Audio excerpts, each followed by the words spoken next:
अपना रखे चैट इसी नेम तरह। अपना चैट नेम बता दें और ग्रुप नंबर जो व्हाट्सएप का है वो बता दें। वेट बल वाली बाजी, और चैट नम वो जो ग्रुप है वो 15-15। ठीक है, गुड जी। मेरी पहले भी बात हो चुकी ठीक है। है, एक टेस्टिमोनी बता दें प्लीज, वन टेस्टिमोनी। ठीक है जी, ठीक है शाह साहब।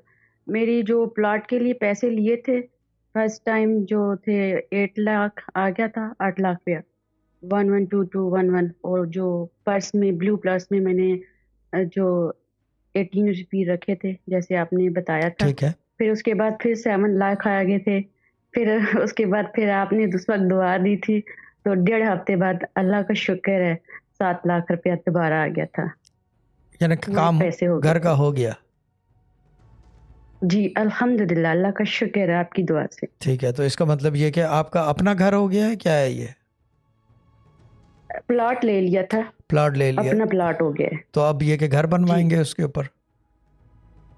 जी इंशाल्लाह आपकी दुआ से। ठीक है, मेरी दुआ नहीं है तो उसका तरीक़ाकार मैं बता देता हूँ। वजीफ़ा जारी रखेंगे, ग्रुप जी के साथ जुड़े जी रहेंगे तो अपना घर भी बन जाएगा।